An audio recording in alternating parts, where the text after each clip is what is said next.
What is up, everybody? Welcome back to the Flip Side at GYTO podcast, where we break down and share flip perspectives and ideas on different hot topics in education.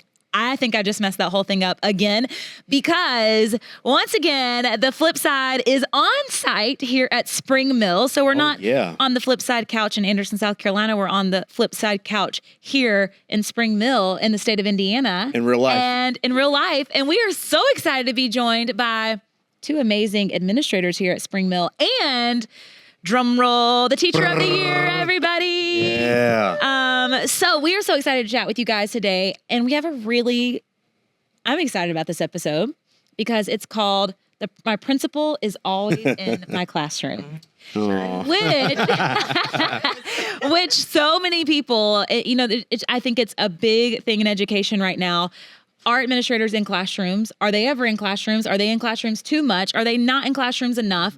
I have administrators tell me I'm never in my teacher's classroom unless it's a formal evaluation. We got to talk about this. We got to talk about this today. But before we do, I want you guys to share. Calais has been on the podcast several times, but I want you guys to share who you are, how long you've been in education, what your role is here, and then what your favorite takeaway has been with Get Your Teach On being in your building this week.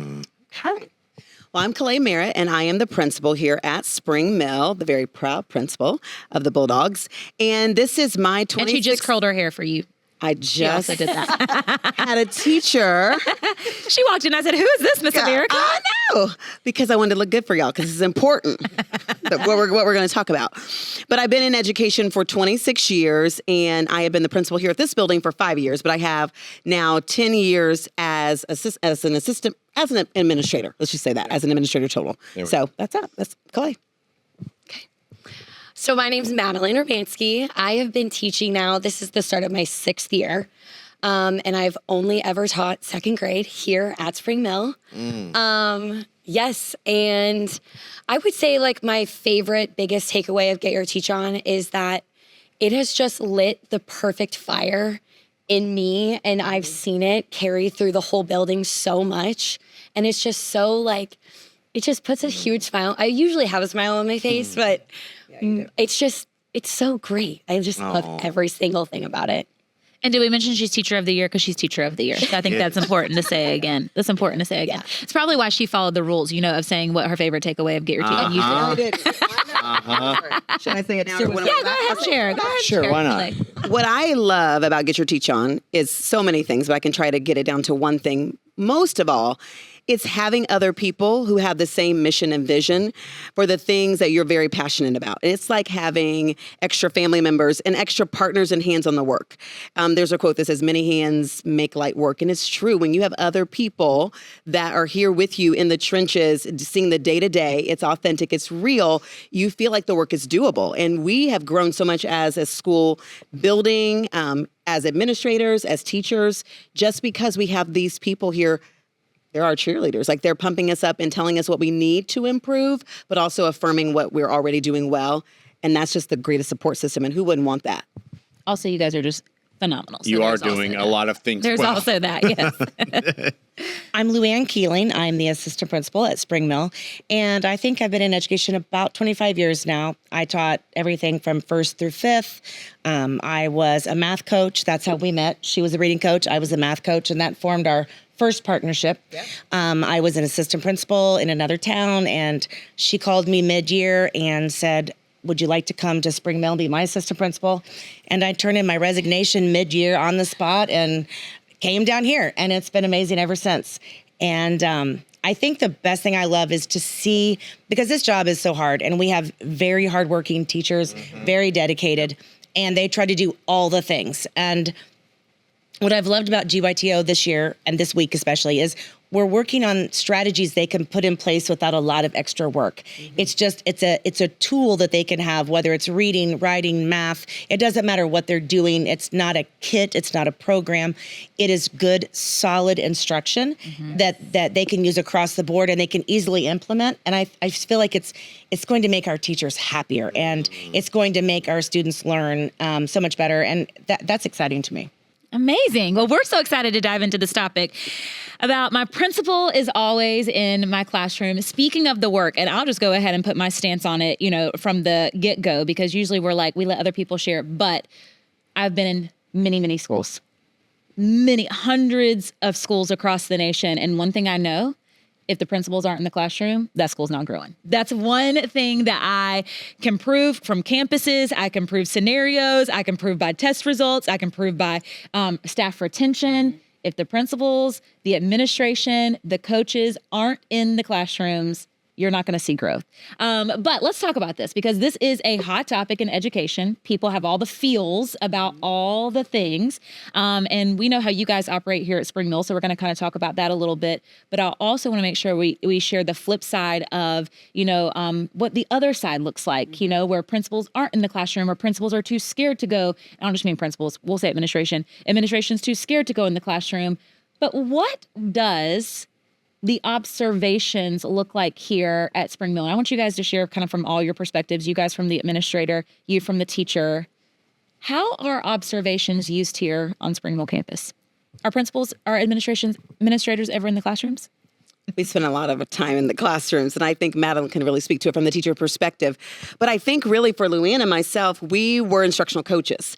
And so we came into this principalship later in our careers. And so we are just doing what's familiar to us. We love being in the classroom. That's what gives me purpose. That's what fuels me. You put me in front of kids and I'm instantly reminded of why I chose this career in the first place. Mm-hmm. And so that's why I like to be in those spaces. It also, I believe, as administrators, it gives us credibility.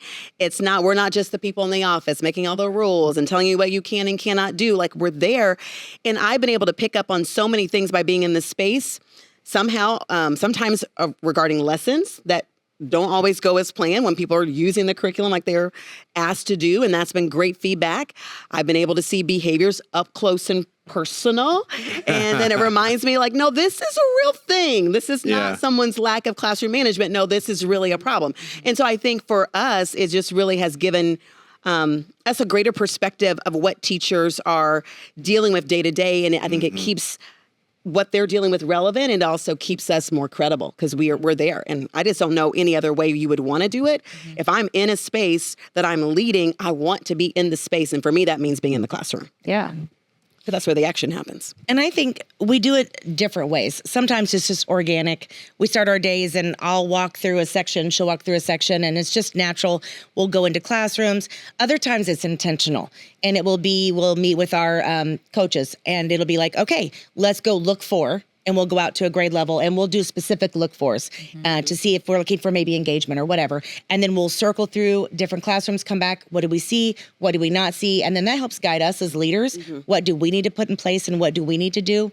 And I will say it's hard because a lot of times we're in the classroom so much, we don't get to do the tasks that we have to do, correct? Mm-hmm. So then at night we're having to do other things. But what I love is it's easy as an administrator, I think, to say, I'm just going to hide out in my office today and I'm going to get all the things done. And one of the things I have to give Kalei credit for is even when we first came, she's like, what grade did you go to today? And I'm like, well, I have a thing. And she's like, what grade level did you go to? And I'm like, yeah, I'm going to go out and I'm going to go to grade level now. And so then it was like, I had to prioritize that. And she says that to me. She holds me accountable. I hold her accountable. We do that for each other. But it's like, that comes first, because if we don't put that a priority, then all the tasks that we're doing, they don't really matter because we don't know what's happening in the classroom. I mean, I think it's really important to that you guys do prioritize that. And it's measurable. Like you're saying, hey, what grade levels did you go to not just say, oh, yeah, I just floated around. No, specifically, it's what we're doing. How does that make you feel when they walk in your class? Let's hear from the teacher now. I mean, no pressure. You have both of your administrators. Like, oh, yeah. But as a master teacher, so you're a master teacher, teacher of the year, and then you still have them walking in, giving you whatever. So how does that make you feel? I definitely think, especially maybe for I think it's important to recognize that it is fine and it's okay to in a sense freak out when your admin comes in. Absolutely. Yeah. Which I still do. Right. The feelings are valid. The feelings are valid. But I think that means truly that you just care about what you're doing. Yep. And once you understand the dynamic of your admin and you see them coming in intentionally. They're coming in and they're making relationships with you and your kids. So it doesn't always feel like they're coming in to look for something. And then if you're not doing it, like chat with you later or whatever. But when you get the natural feel of coming in your room, it definitely starts to not be as scary because you know them and you know what their purpose is. Yeah. One thing that our colleague, best friend says, Chris, all the time, who y'all have worked with a ton. Chris, who's Chris? I know, right? We love Chris. He's actually sitting over here behind the bookshelf. He's He over just there. He couldn't fit on the set. Not enough chairs He couldn't this fit on time. the set, you guys. But he often says, and you guys do too, when another adult walks into the room, I was like, thank goodness you're here. Please. And that's what we have seen as people on the outside coming in. How does this work effectively? And that's exactly what you guys do. You're hands in, getting your hands dirty, and it makes it vulnerable for you to be like, oh, it's okay. They're not here to judge me, right? Well, what is from the administrator perspective, because here at Spring Mill, clearly, obviously we're discussing this, it's done very well. How do you posture yourself? How do you walk into a classroom? What does that posture look like when you enter that space that has allowed your teachers, well, yes, it's still like, oh gosh, somebody isn't. Again, let's just accept those feelings. Let's not act like they don't exist. Let's appreciate that. Let's give that a space. But also, how are you creating and establishing this culture where, number one, my principal being in my classroom is the norm. My administrator being in my classroom is the norm. But number two, like you said, how do you get teachers to a space where they are like, oh, thank gosh, thank gosh, Ms. Mary, thank God that they're here in my classroom. Thank goodness. How do you posture yourself to create that space here? I think one of the things is how you go in and what you have with you. If I'm going in with my laptop, that automatically feels like I'm doing an observation. Say it again. And so I try to come in with nothing in my hands. And sometimes I have my walkie because if I don't, they can't find me, and then I don't want to be paged overhead because I don't want to interrupt instruction.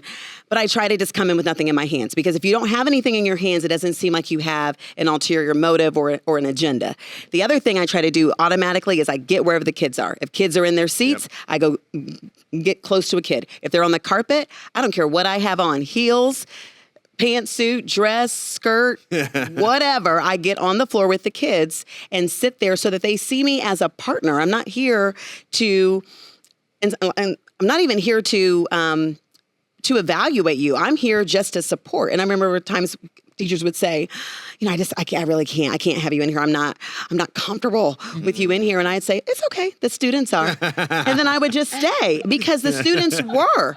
And they would be like, please don't leave. They had that look like, don't go. And then the more you do it, and you have to do it often, because if you just do it every now and again, it does feel evaluative. But when you start doing it and you just come in, and then it was like, hey, can you hop over here? I've taught small groups. Even taught in your room. I did a read aloud a couple weeks ago. I was like, Madeline, can I do your read aloud? She's like, yes.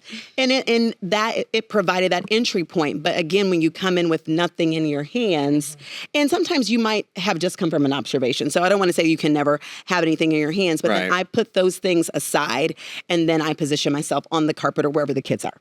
Right. Yeah. And I do the same thing as well. And I think what they know too is we will get next to a child and we're asking the child, like, what's the target? What are you learning? Not because we're trying to do an aha or an I got you with the teacher. We genuinely want to know if the children understand what's going on. Yeah. But then also, and we've tried to do that. Every time I go in a room, I'm going to leave a note. Well, that lasts for a little bit. Like it just, things happen and you don't get to that. I've done that too. And it's hard. It's so hard to maintain that. So he doesn't even write me notes. So if he's going to write teachers' notes, I'm going to have a problem with that. I'm kidding. I write my kids' notes though. You ask her. I know that, we'll see, like I've done this with you. I've reached out and said, I love what you did with writing. I'd love to get with you and maybe help plan like another lesson to see how I could help you. And it's, do you have hard conversations from being in the classroom at times? You do, but that's not our goal. And they know that. They know our goal is just to come in and be part of it. And it's, it's gotten to the point that they'll look up and see us and just keep going. Like they don't stop and, do you need something? And if we need something, I have to actually go, I'm so sorry, I need something. Yeah. I have to interrupt them because they know that we're just there to be part of the experience. Yeah. So, kind of reflecting, because I think what you said is so important, because I've heard so many administrators say, I don't want to make my teachers feel uncomfortable, or they're uncomfortable. When I first started walking in classrooms from a coaching perspective, I've got to be honest with you guys. It's horrible feeling. It freaked I hate me out, I was Yep. like, I would stand in the, I'm not even kidding you. I would stand in the hallway and be like, okay, I'm going to go in a minute. I'm going to go in a minute. I'm going to give myself 60 And seconds. I'm going to go in a minute. Sometimes I didn't even go in because I was freaking out. I was like, I don't want to Truly. make them feel this way. So that is valid too, from an administrator Yes. standpoint. That is valid. What do you say to administrators though? And I think you've already kind of clarified this a little bit, who are like, I don't want to make my teachers uncomfortable. It makes me uncomfortable. First of all, remind yourself that you're the administrator. So let's just remind yourself that. But what do you say to them that say they're uncomfortable? Yeah. We have to get comfortable at being uncomfortable. Yeah. Yep. We Do it all feel- anyways, guys. you Do have it to afraid. do it. And I think Yeah. you think of anything that you've overcome, you didn't probably start out thinking this is the best thing. And so I think it's really a mindset. It's, you have to think of your purpose. Why are you going in? If you know you're going in to help, to be supportive, Yeah. to see what kids are doing, to actually be credible, to stay relevant, then if that's your intent, then that's the right intent. So you have to go in and just communicate that. And sometimes I've just had to tell teachers, listen, I am your biggest cheerleader. Yeah. Your success is my success. I get to lead the building, but I don't ever get to teach in a classroom. And so you being great is really my heart. The better you are, the better we're going to be. And I have to support that. I want to support that. And that's why I'm here. It's not an I got you. It's I care enough to prioritize my day around being here with you and being here with these kids in this building, because they mean everything to me. And when they don't, and when this doesn't, I'm in the wrong seat. Yeah. Yeah. Let me ask you this. Okay. I want to ask you this. And this may be too personal or whatnot, but I think it's very important because we have a lot of teachers listening. So can you go back to a time to where one of them or another coach walked into your room and you were just like deflated from it, but you grew from it, or you didn't? Like when they left? Yeah.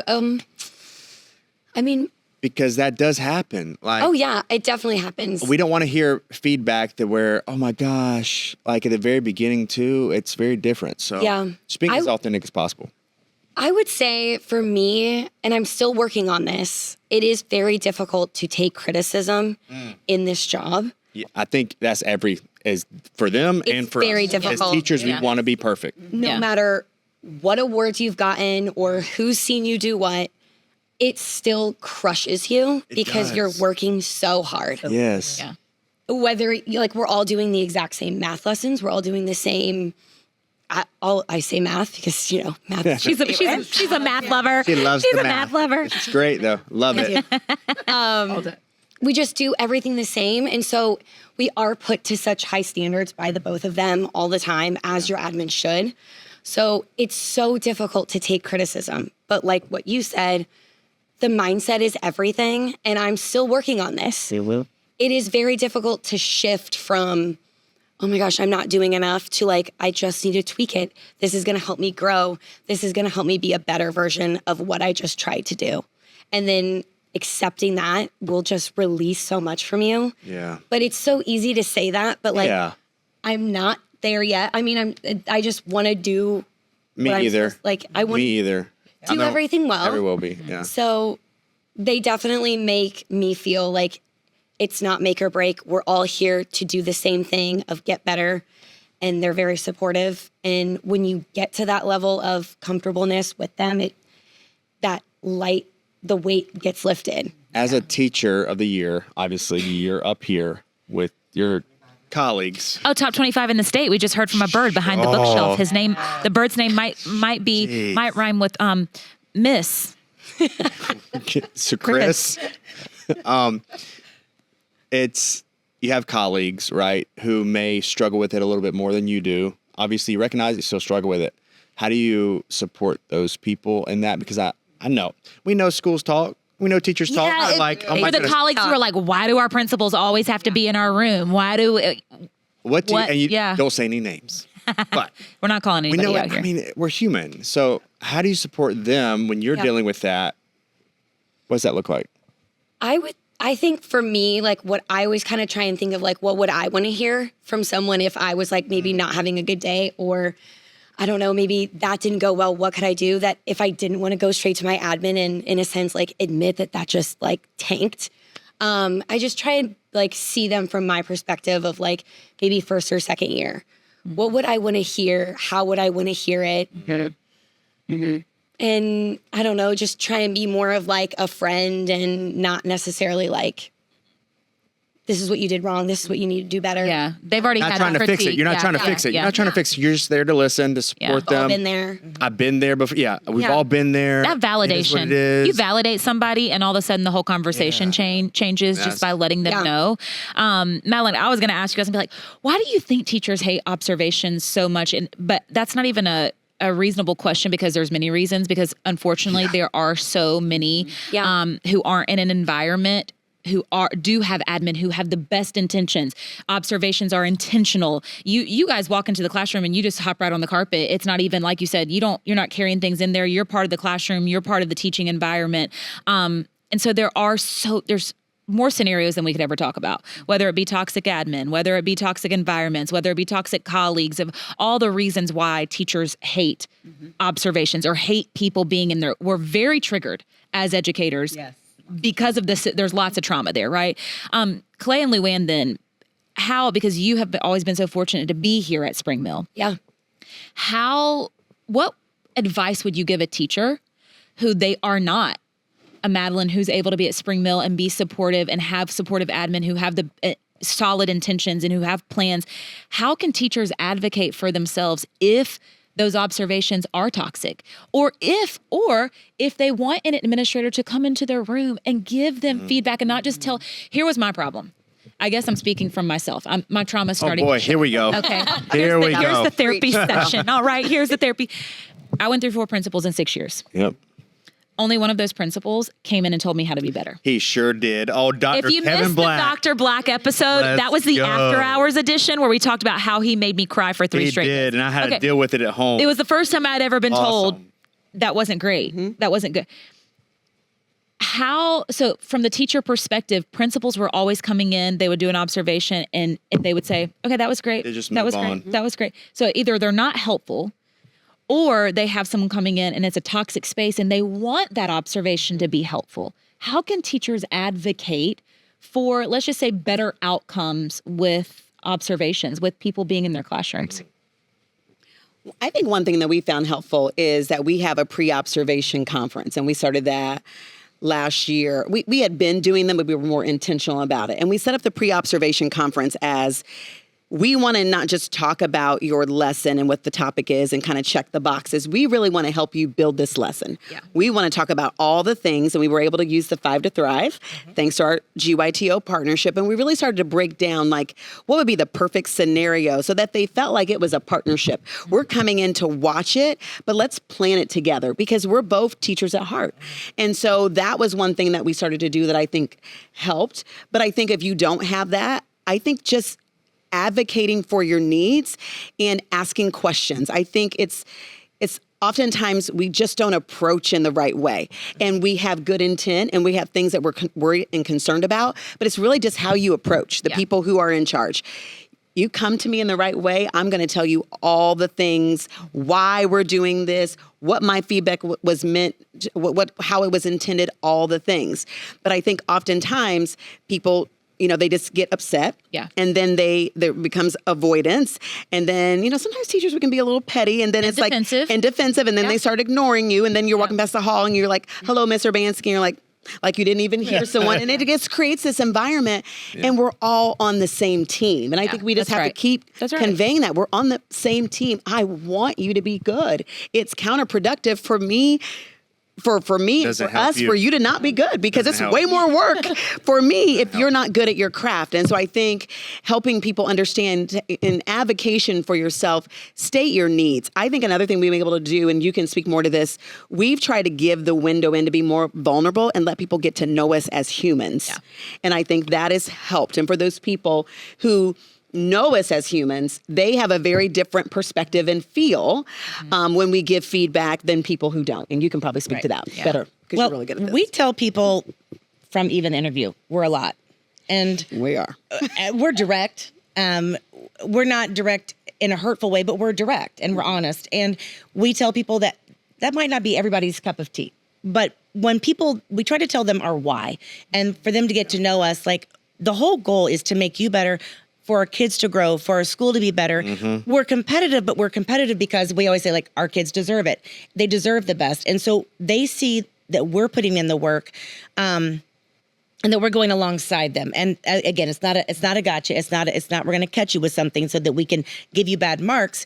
We do the pre-observation conference, but we also give specific goals. And I've said to people before, like, if you come to me, we say we have an open door and we mean it. You can come in there hot. You can come in there feeling whatever you want to feel. And we're going to go, okay, let's talk about it. What do you need? And then I'm going to let it go when you leave. Yeah. But if you come there and say, like, I don't want you in my room because my classroom management right now is not good because I have these behaviors, I might offer, and so you're feeling panicked. You don't want me in there because I might mark you down for that. Right. So I might say, okay, let me come in the room ahead of time. Let me just hang out and watch. I'm just going to give you feedback. Maybe I'll model for you. Maybe I'll just give you feedback ahead of time to help make it better so that then when we do come in for the formal, we've addressed those things already. And so we're not setting you up for failure. Yeah. And we really do try to have those honest conversations. And we say, if you're struggling, come say you're struggling. Yeah. Tell me what you're struggling with. Absolutely. And we're going to Specific try to needs. help you. Yeah. Like, we're not going to go, complaining. she said that she's struggling with that. I'm going to go catch her doing that. Got her. Yeah, no, we don't do that. And if you have an administrator who is that toxic, because we know they exist, unfortunately, There's we another wish school. that every school was There's a great other school. schools. There are other schools. There are. There are other schools. You True. can find Spring a Mill. campus where you will be supported, where you can find a spring mill. Yeah, they're hiring. I'm kidding. However, they're very direct. They are, and that's okay because it is, again, Great. if you can't be honest with your teachers, you're never going to grow them, and your school is never going to become better. I mean, just a perfect example because I've been biting my tongue about this. Oh wow. For them to teacher, and how more honest can you be? Having this conversation, like, you have no clue what we're going to talk about like this, Well, yeah. and here we are. Actually, we scripted the whole A little, yeah, sure we did. So Not. we had Haley on here last podcast, and she said that she thought Get Your Teach On was a pyramid scheme. So that was great. It was a great episode. You should really Well, listen to it if you what was that about? But talk about honesty. How have you seen yourself grow, though? How has this actually benefited you? Both sides. I want both sides. By having, your principal in your classroom all the time. Like specifically with observations. Just having people and having feedback, having principals in your room or administrators in your room, having observations. Do you think that has enhanced your growth? Do you think that you have grown faster? Do you think that you have become better at things quicker? What have you seen as an outcome for you and for your students? Yeah. For your students too. What do they Okay, think yeah. about you So being in the- definitely for my students, it's not like a big ordeal when either of them come in. They'll just come on in and it's not even noticed. Whereas like over the last couple of days where we've had all these visitors, they turn and they're like, who are all these people? Just like it's not the norm. Yeah. But for them, it is very normal to see them and they don't even like flinch when they walk in. Yeah. So that's huge. Just kind of growing and getting more comfortable with them coming in, it definitely took time and I'm still working on that. Yeah. But I think that I just have gotten to a place where we're more comfortable with each other. They see me with my kids. I see them with my kids. I know that it's not ever going to be like, I gotcha. They're very open. We always have conversations before observations or anything like, what do you want to work on? Okay, let's focus on that. They give us the flexibility of like, okay, so if you want to work on writing, let's make that what we observe. Yeah. Let's build a plan together. And then that way, like if they're only in there for 30 minutes, they still know your plan. Yeah. So like if they didn't see you going over and conferring, they know like, well, I helped you build this plan. So it was there. We talked about it. It's still, again, like I always want to be honest and like admit that it's still scary. Yeah. It's still a thing. Like Yeah. I don't think that will ever like leave my body. Well, you also respect them so much too. I freak And that out when is it, she walks too. into my classroom too. She's not allowed in hardly ever. True. So Yeah. That's true. But I just think that my heart is really big for this job. I care so much about this job. Yeah. And I want to do good things and I want to give my students everything that they deserve. Yeah. So like just with that, I put that stress on myself. Yeah. It's not because they're scaring me or they have helped me understand that stress is important. Yeah. It's like, it's good to feel that way. Well, we work so hard to create classrooms. We want our students, when they walk into our classrooms, to it is okay to be wrong in this space. Yeah. It is okay to not know in this space. It is okay to not. We got to create schools Right. where teachers, administrators, coaches, I don't know. You are wrong in that. Let's talk about how we can grow.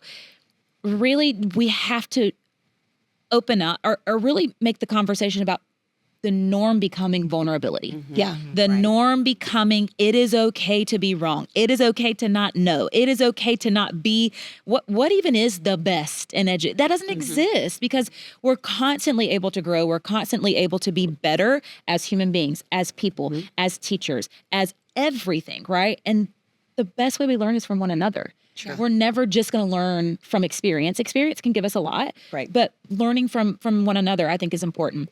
Last thing that I want to talk about, we could talk about this all day, but what do you say to the administrators who say, I just don't have time? I just don't have time to be in the radio. classrooms. Like, I just don't, I'm always on the walkie-talkie. I'm always dealing with it. I'm always in the front office. I'm always dealing with behavior. I'm always here. I'm always there. What do you say to administrators who say, I just don't have time? I can never get out of my office. I don't have time to be in the classrooms. I feel very passionately that you don't have time not to. And so it's really about priorities. If you look at your day, all kinds of things can take up your day. But if you set a priority, you will make sure that happens if you're intentional about it. And so it's really about what you prioritize. If you're fortunate enough to have an assistant principal, then, and I learned this from a previous principal that I worked with, and he'd be like, Merritt, we're doing rounds. And I'd be like, okay, we got to get up. And that's what it is. You make it happen. In the middle of stuff, I was going to call a parent. Doesn't matter. Get up, get out of your seat, get visible, because visibility helps with accountability. If they don't ever see you, then how do they know how to hold? We've been making T-shirts all day. We've been doing hashtags at the end of all the interviews. I'm like, that's another shirt. Visibility. I don't remember what I said. Visibility makes accountability. It does. Visibility creates accountability. And that's true. I mean, you have to be out there. We can make all kinds of excuses. And I feel like every year our job gets harder and harder, and there's things that seem to want to suck us in that office space. But I refuse. We even purchased calendars this year, and then we customized them, and I put walkthroughs on there to make sure that I see that every single day. Where did I go? Who did I meet with? And who did I see? And I think it's just important. But we use that, though. We do think that the more you're in the classrooms, it actually does reduce behavior. We're in the room. Absolutely. They know anytime we could walk in and out. I think it does help with that. We get to know the kids. But we use that to build our plans. Like, we knew we needed help with writing because we're in there for writing. Like, we know if the math is going well because we're in there. We know, we know about how things are going in the classroom. So then as leaders, it helps us develop our goals and for us, for our coaches. But I think a lot of that goes back to us being coaches. Yeah. And being educators longer than we've been administrators. Yes. Because we still both are teachers at heart. And we know that we can't just sit in there and just work all day. Sure, it'd be great. We would never work at night and the weekend. We'd get all our things done. Yeah. But we know that our school is not going to grow if we are not part of the school. That's right. And, let's just use Get Your Teach On as an example. As an administrator, you could send your whole staff to Get Your Teach On. They'd go to the conference. They could leave feeling rejuvenated, joyful. Oh my goodness, this is the best thing ever. You might even sit down as a staff and say, okay, we all just went to a Get Your Teach On conference. What is our plan for implementation? Beginning of the year, you plan it out. School starts. Administrators are never in the rooms. I guarantee you that plan's never going to happen. Absolutely. It's never going to happen. We have to hold everyone accountable in this work. And so honestly, Get Your Teach On has been on campuses, and the campuses where Get Your Teach On has been successful in implementation is where administrators are present, where administrators are visible, where they are in the classrooms. And yeah, that's difficult.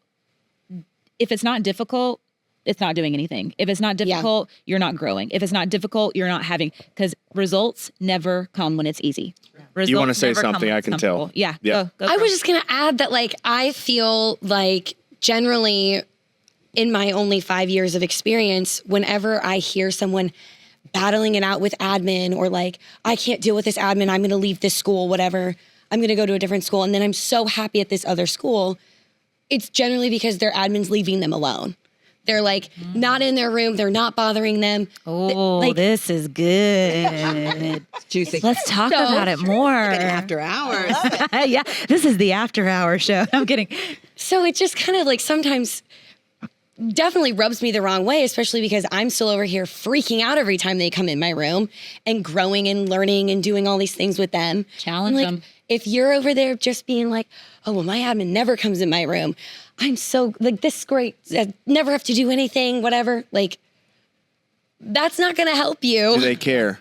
I mean, that. Exactly. Or You don't what care. results are you getting? I mean, what are you one getting? Of the best, one of the you know? best, and we talk about him often. He's been on here, Dr. Black. We both had him as an administrator. He had no elementary background, middle school, high school, and he came in and he knew what he didn't know. But one thing that he did know was, again, visibility. Yeah. He knew what was happening in the classroom because he prioritized at 7:50 in the morning, 7:45 in the morning. He was not in his office. He was not anywhere else, but he was walking those halls. He would step in the hallway door, say good morning, and stand there for about 2 minutes, every single classroom.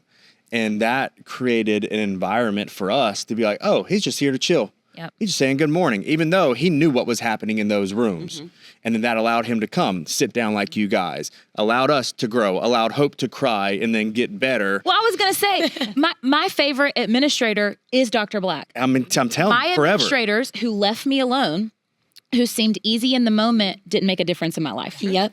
They didn't make a difference in who I became as an educator. The one who took the time to challenge me, to make me uncomfortable, even made me cry, changed me as a teacher and changed my life. And that is the administrator that I talk about. That's the administrator I talk as being my mentor. Yeah. I don't talk about the ones who left me alone. They didn't do anything. They didn't challenge me. They didn't change me. They didn't grow me. If somebody's not investing in me, I'm not going to remember them long term. I'm not going to remember them forever. Like teaching. You know? Yeah. And for us, for going in, it's hard. It's exhausting. I don't want to do it. Yeah. Like there are times I'm like, I can't do another one. Yeah. Because you have to be so present, just like it's like teaching. You have to be so present in that moment to take, and then you got to take out, okay, I just saw this teacher. I'm going into this room. I can't bring this into here. Yeah. It's hard. And so on your end as a teacher, it's just as hard for them as it is you. Yeah. But it's hard to see that. And so I love the So seeing all the honest different, the conversation. flip perspectives, Like, all the it's the flip perspectives side, of all baby. the conversation. That's what it is. But yeah, I guarantee you as administrator, if every teacher is happy with you in your building, You're not pushing anybody. you're not pushing anybody, and something's not being their happening best buddy. in that building. Yeah, because I can tell Yeah. you want to say Well, something too. you know, one of the things is like, okay, like just using an example, we love her. Yeah, We love her as a for sure. person. We love her as a teacher. We know that she cares deeply. We know that if I come to her and say, that lesson wasn't good, I'm going to hurt her heart. yeah, That's not an And easy it feeling. hurts as an administrator. wanna Like do that. people think that maybe we don't care. There are times I'm like, I don't want to have this conversation. I don't have this conversation because I care about them as people. Yes. Yeah. And I don't want to hurt their heart. And I know it's going to hurt their She heart. does that to me all the time. That's different. That's different. Husbands don't matter. That doesn't count. No, but we know we're going to do that, and it hurts you. And sometimes you have to be professional. You want to let them know. You know, we always try to sandwich it. You know, the positive, a growth, and a positive. But sometimes they don't. They know- They don't hear the positives. They because know that you're doing that. I know. It's and not, it I know what hurts. you're doing. Just give And me the then bad stuff. you have to be professional, give them goals and this and that, and they walk away, and you're like, oh, that hurt me. And then you have to turn it off and go to another room Yeah. or handle a parent or do something else. And you carry a lot of weight as an administrator on your heart for doing that. You do. And sometimes by Friday, I can barely make it. But who do you go to when you are feeling that? Who do you go to? She's my person. Right. Yeah. She's my We do. person. Yeah, we guess. You have to have that. As an She is my administrator, you person. have She's to my have partner. that. You have She's to have that. that. too, because There's so much that other people don't know that you can't share. You have to have that. True. And I think what people miss, and I know this is the flip side, and obviously we have a lot of teachers listening, but I know we have administrators listening as well. And I think sometimes people forget your administrator has a heart too. Your administrator gets their feelings hurt. Your administrator cries sometimes. And not to be overly dramatic, but like our hearts hurt too. Yeah. We don't want to hurt the people that we love. It is so hard for us to have courageous conversations just because we've mastered how to be good at them. It's never It's easy. not And we are good at them. Don't We are very enjoy good them. at them. It's not easy. I mean, we have to give ourselves a pep talk before we do it. We're like, okay, we got to tell them this. We're like, well, but we tell them this. They're coming, and we go back and forth. And then I go home and I think about it, and I carry that weight home. into my environment with my family, my kids. And sometimes I can't even talk to anybody. I'm like, I sometimes sit in my garage and I need a minute just to kind of like decompress from the day because I'm carrying the weight of the world while trying to make sure that this place is the best for everyone. Do you have a tear coming down your face right now? I knew she was going to use it. I felt it. I felt it. I knew It happens when I get passionate. It's I'm glad I segued into this. Love it. Yes, winning. We do feel it. It And that's what I is. think people miss because they think that and I'm not saying anybody here goes, oh, they're heartless, but I'm thinking that's a perception, right? Administrators are heartless, but we have the biggest hearts. We do care and we carry the weight. Not only do we carry the weight of if we don't do the right thing, it comes on us. Yeah. true. But then if we have those courageous conversations, if we do those things, then we carry that home. Yeah. I mean, there's been times I drive an hour. There's been times I'll cry the whole way home and I'm worn out. Yeah. True. And then you have to get the next day and come in and be like, hi, good morning. It's a great day to be at Spring Mill.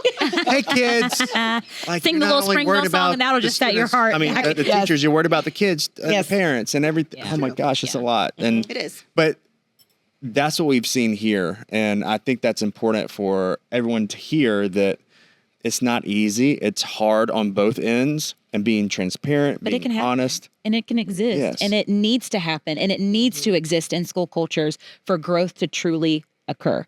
Growth is not going to occur if we don't have people in classrooms. Growth is not going to occur if we're not challenging one another in both directions. Because just like you challenge the teachers also challenge you to be better. They do. They leaders. do. And so, Yeah. you know, it's even though we're not seeing all of that simultaneously happening, that's what is existing. And that is why this school is so phenomenal because you're challenging one another back and forth. By being in their classrooms, they're challenging you. By Absolutely. you being in their classrooms, you're challenging them. That's what's good for kids because that's truly what's going to make a school the best that it can possibly be. You guys, I know that this was a vulnerable conversation. I know that we probably had a lot of things that we shared that we don't talk about enough. No. We don't talk about it enough. The more that we talk about it, the more we can have open conversations, the more that people can learn. I can share my feelings, even if not everybody agrees with me, and that's okay. There's space for that. And that's kind of what this podcast is about. So thank you guys for, number one, letting us be at your school. I feel like we're getting in all your spaces. And then number two, sharing all of the I'm coming back things. tomorrow, not even supposed to. Yeah, Wade will be here tomorrow. So truly, thank you guys, Luann, Calais, Madeline. Thank you. We've gotten to watch from a firsthand perspective just how phenomenal you are. And it makes me just so hopeful that other school cultures and climates can change. They can. If you don't like where you are and you don't like the results that you're seeing, it's time for a reset. Reset to get different outcomes. So thank you guys so much for being here. Thank you for letting us actually be here in your space. And thank you to everybody who was listening. Don't forget that The Flip Side has brand new episodes every single Monday. This was a pretty deep one today, but that's what we try to do here on The Flip Side. Have those courageous conversations that you were talking about. Courageous conversations are what's going to lead to change. And we all agree that education can be better and needs to be better for kids, for Always. teachers, for administrators. So we'll see you next week here on The Flip Side. Oh, I forgot. You cannot cut it there. We have to end it the right way. How do Chris we wasn't end it? here to end it the right way. I'm going to say catch you on that, and everybody has to say flip side. Okay, this is important. It's a tradition. Okay, Chris, here we you go. see that? Here we go. We got Okay. it. Here we go. All He's right. falling asleep You got back this, there. Hope. Ready, guys? All right, next Monday, we'll catch you on the Flip side. Bye, everybody.